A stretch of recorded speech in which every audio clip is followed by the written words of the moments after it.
Yo, Kpaceguy here, what's going on YouTube? Welcome back to the channel, and today I'm making a video that I didn't expect to make, but I've been working on the new Rythmik subwoofer that I DIY'd myself. For the most part, I had it built by Alan Buttroom. Thank you so much, my guy. I'll link him down in the description box.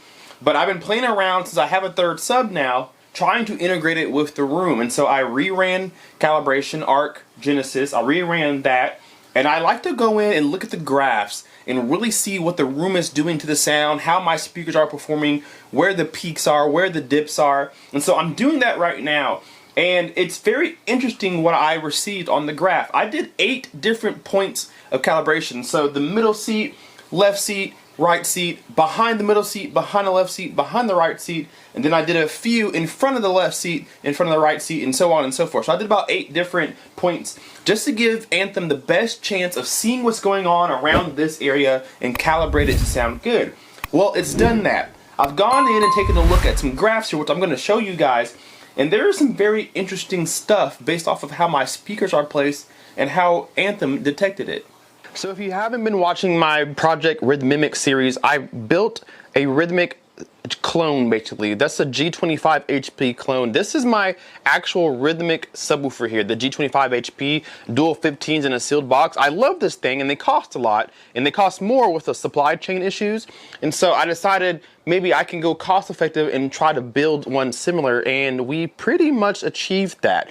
Now I had to run calibration to integrate it with the new setup. Since I moved my subs in different spots, I had to recalibrate the system and get it configured. Now, if you take a look at the room, my speaker placement's also interesting too. We now have a speaker tucked into a corner between the subwoofer and a desk. So that speaker right there is a no-no, right? We'll see that on the graphs. Everything else is relatively laid out relatively fine.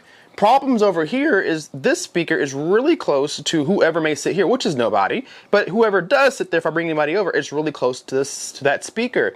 Everything else is relatively fine. Atmos included is relatively fine. So Anthem has detected some issues that's actually really cool.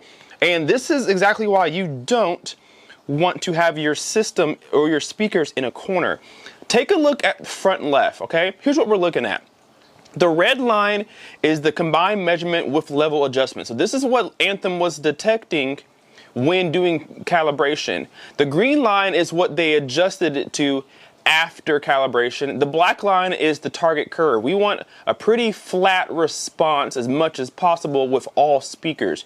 And so the red line here, see if I can make that bigger. I made it just disappear. That red line there shows you a huge peak around, what is that, 30, 40 hertz up to around 80 or so. There's a giant peak in the mid-range, and that's because that speaker is sitting there in that corner. And this is why audiophiles or home theater enthusiasts, acoustic geniuses out there tell you don't put any speakers in the corner because you negatively amplify bass when you don't want to.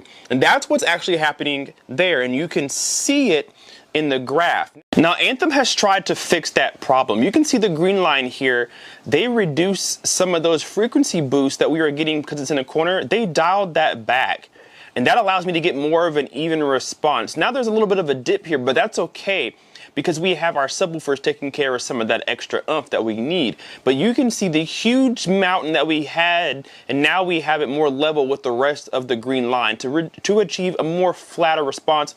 You guys can see that it dips off here. That's because my crossover is cut off at 60 hertz and it rolls off relatively quick. So that's why this line goes down so fast. That's because of my crossover. But you can see everything else is relatively flat within about 3 to 5 dBs of each other, each frequency, which is incredibly good. The only thing that's a problem here is that dip here. It's better to have a dip than a peak, because this is a nasty peak. This is quite a bit louder than, okay, look, right here at about 55 hertz, we're like 87, 88 dBs here. Around the 200, 300, 400, 500 frequency response range, we're under 80, maybe 77, 78. So there's almost a 20 dB difference between the upper mid-range and the lower mid-range frequencies, and that's how you get nasty sounds like that. So aesthetically, there's nothing I can do about that. With the way that I have my room laid out, that speaker has nowhere else to go. I can't move it over or it's going to be in the middle of the screen, right? And so it just has to be there. I can change my whole layout if I want to, but it causes more problems than not if I don't have it this way.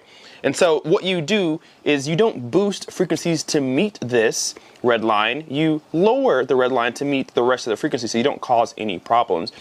You can see my center channel wasn't too bad. It's in a good spot. It's pulled off a little bit away from the wall, centered in between both left and right, directly in the middle. If I'm sitting at my sweet spot, I'm directly facing forward, it's at ear level, and you can see that there wasn't too much to do to it. The center red line here is a little bit peaky around the 100 hertz range or so, but Anthem was able to kind of correct that, and you can see how smooth the response we end up getting because our placement's already good.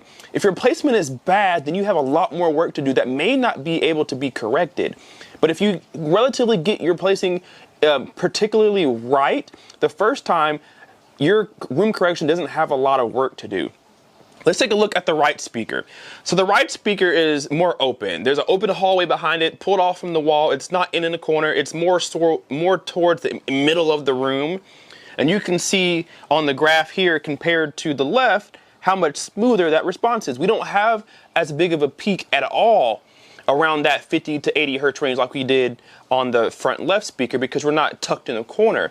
You can see there are a couple dips here that Anthem was able to kind of add a boost to around the 100, 200 hertz range to kind of make it sound similar to the front left range. And so now these speakers are working together and they have a similar sound signature. So not only is putting a speaker in a corner a bad thing, but you change the acoustics from one speaker to another so they don't even sound the same anymore. And so it's super important to make sure you place your speakers right, especially when it comes to putting them in a corner. Now lastly, let's take a look at Subwoofer 1 and Subwoofer 2 because this is the reason why we did calibration in the first place.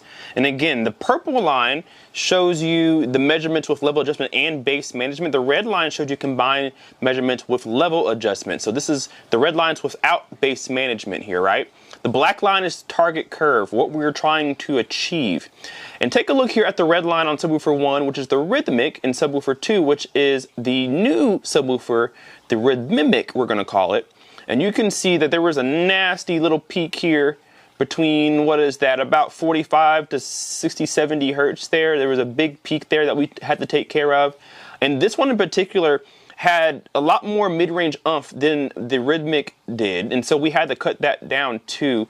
And so this is also in a corner. This subwoofer is in a corner, so a lot of these frequencies are boosted. We went ahead and lowered those down so that they match more with the rest of the subwoofers that are in the system. Now, the way that I have it set up, I have the Rythmik subwoofer and the Definitive Technology subwoofer. They're paired as Subwoofer 1. There's only two outputs on the Anthem that I'm using, the AVM 70.